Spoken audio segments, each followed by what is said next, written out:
got a chair out there, and there's a reason for that. We don't put chairs in the bow at any time. And now we've run them over in the boat. Cam, get some pop. Lesson learned. It's the freest city on earth, but you will follow our rules on the boat, or we will run you over.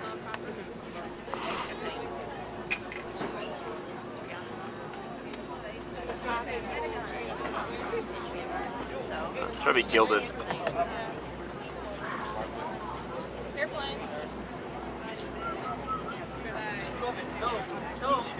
Now, a quick glance off to your right, behind that island, is one of those great big ocean liners we were talking about earlier.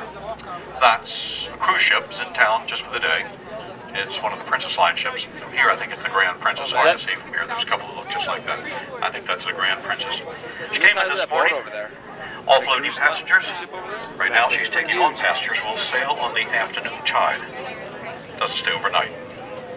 How many people on board the Grand Princess right now? I don't know. Thousands. Which is thousands more than are on that island between us and that ship. The island to our right is Governor's Island. 172-acre island, some of it landfill from the subways, and everything I just listed. Tree-shaded streets, village greens, country lanes, quaint little churches, neighborhood schools. It's all right there. The best of small town living. Best of small town living. Barely 5 minutes from the world's most exciting city. Here, truly, Mayberry meets Metropolis. Could ask for anything more.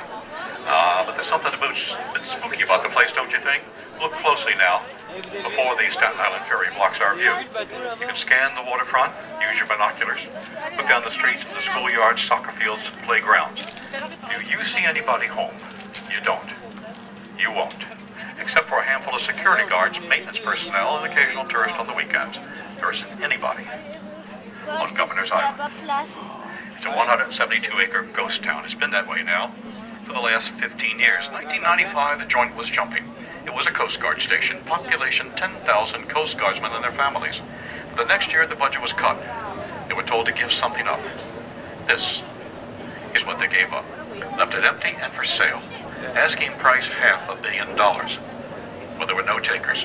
Even the Donald wanted nothing to do with Governor's Island. Trump said first guy in will lose a fistful of dollars. We're talking quite a few trips to Home Depot here. But when they couldn't unload it for $500 million, they said, all right, we'll take $1 for it. And they sold it to us, New York, for $1. Are we slick or what? What are we going to do with it? Haven't hoped at one time to turn a portion of it into a college campus. And then they quickly discovered it costs $30 million a year to maintain Governor's Island with nobody on it. So there it is. It's a ghost town at night. It's going to stay that way until we can figure out who's going to cut the grass. Now, on the weekends, this time of year, and weekends this time of year around here are Fridays, Saturdays, and Sundays, public is allowed out on Governor's Island. You have to take a ferry boat. It's free. What are you going to do when you get to Governor's Island? Amuse yourself. You can bicycle, rollerblade. They do have activities. Sometimes in the evenings they'll have concerts. Once in a while, fireworks. 2 weeks ago, they played polo out here on Governor's Island. Prince Harry came to play polo, and he fell off his horse. And we're not racing the Staten Island ferry. We're just happening to be heading for the same place. She's going to dock at the tip of Manhattan. We're going to keep on going. We're going to let her pull in front of us. She's got a much tighter schedule than we do. In about 4.5 right now, let's say 5 minutes, she's going to dock in Manhattan. What's that mean? It means 20 minutes ago she left Staten Island. It's a 25-minute crossing, and you can set your watch by it. When she gets to Manhattan, she'll sit there for 5 minutes. Then she goes back to Staten Island, then she comes back here. Back and forth day and night across the great harbor plows the Staten Island Ferry. They said it's free. Staten Island Ferry. Perhaps. Yeah, but what do you do when you get there? But at least it's free. It used to be. If you had taken the first Staten Island Ferry, the year would have been 1810. Your crew, your captain, one person, same guy, Dutch teenager by the name of Cornelius Vanderbilt. He didn't do it for free. Why should he? He did all the work himself. When there was a wind, he sailed across the harbor, but when there was no wind, he had to pole the boat across the harbor. Hard, sweaty work. The profits were his. He turned that little sailboat into a steamboat, and steamship lines and railroads. By the time he died, Cornelius Vanderbilt was the richest American of them all. Wealthy enough that even today, he is still listed at number 3 on the all-time list of wealthy Americans. Vanderbilt's number 3 on the list, of which Bill Gates is only number 5. It's not bad for a kid with a cell phone.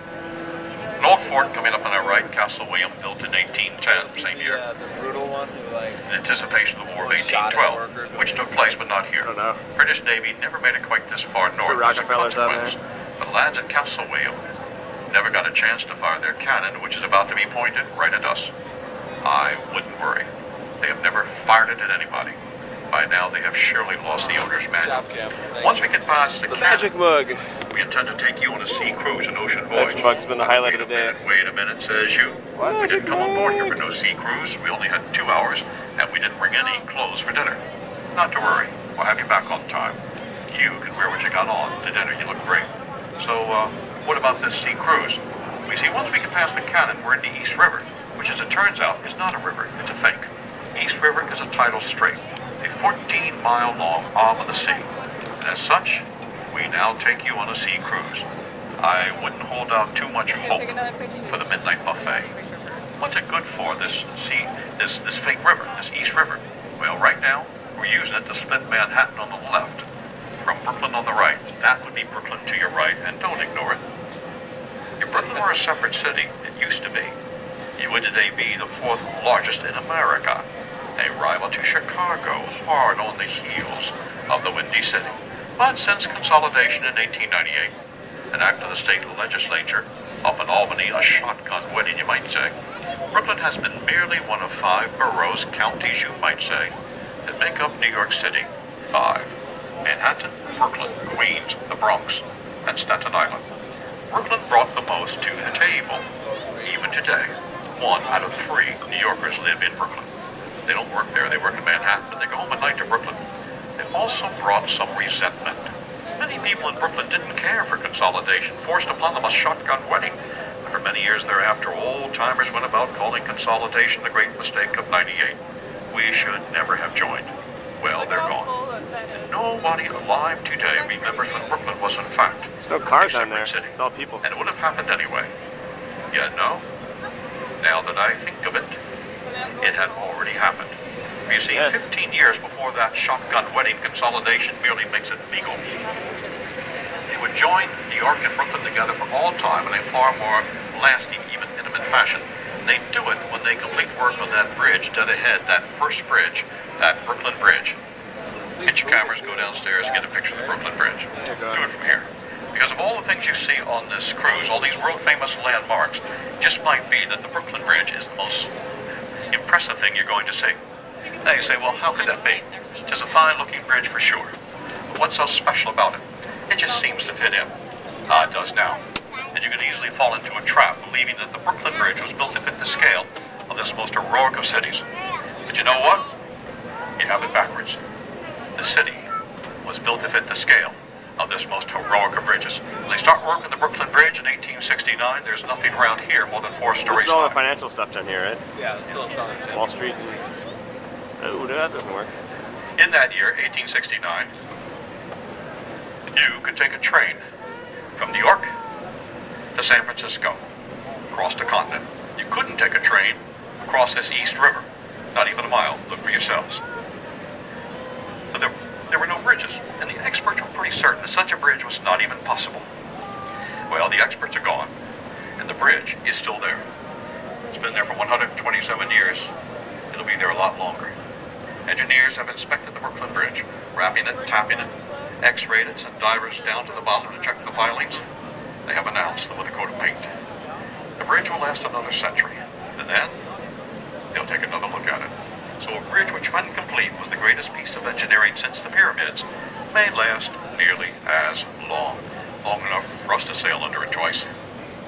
Waterfront to our left, Manhattan side, very quiet nowadays. Except for the helicopter activity, it's very quiet. It's been quiet for a long time. But in the days of the tall ships, the coastal schooners, the Liverpool Packets, and the Yankee Clippers, sailors around the world knew this waterfront to your left, Manhattan side, as the street of ships. Why not? On the busiest single day, one day, in 1836, along this waterfront, as far upriver as the eye could see, no bridges, not yet. Instead, 921 vessels in port all at once, some had arrived the night before with the wealth of the Indies on board. Some made ready to sail in the evening tide, with food to feed the hungry of the world. The waterfront, this one rocked around the clock. Sailors from everywhere carousing night and day. Why, if you had wandered into one of those waterfront taverns in those days, it would have been as if you'd walked into the bar of the movie Star Wars, like Han Solo and Luke Skywalker. You would have seen many strange sights. Well, it's all gone now. Steamships, they preferred the Hudson. They're gone. And all that remains today of the Street of Ships is South Street Seaport Museum, hanging around Pier 17, shops and restaurants. Wall Street is still here. You want to see Wall Street? Well, follow my instructions. You will. Blink, you won't. Left side, just follow along the waterfront, just underneath the elevated highway, East River, FDR Drive. You can see some red doors. That's a firehouse. Ladder Company number 15, engine number 4. Built right in the side of a skyscraper. Well, we don't waste space around here. If we can't go straight up, we go inside. Then comes a rather ramshackle-looking pier. That is the Wall Street Pier. You have a C Street ferry boat docked there right now, another little ferry boat heading in. Far side of the pier, then, and only then, will you see Wall Street. At first glance, it'll be a canyon, like all the others.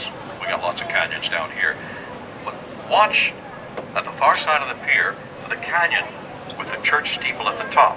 That is going to be Trinity Church, featured in the film National Treasures. The movie came to an end at Trinity Church. Yeah, well, so Yeah, does way Wall to Street. hype Here it National comes. Treasures. Wall Street coming to the end of their trading day. In a few hours, you can fire a shotgun at Wall Street, and I don't think you'd hit anybody. Wouldn't try that just yet. Is that Buried in the graveyard at the top of Wall Street, The next Trinity street down Church from the graveyard. building, I think. Not that treasure, oh maybe. The man responsible for all of this, the patron saint of capitalism and social order, the man on your $10 bill, Alexander Hamilton, killed in a duel with the Vice President of the United States. Tall ships on our left, but they don't go anywhere anymore. The first two are museum pieces.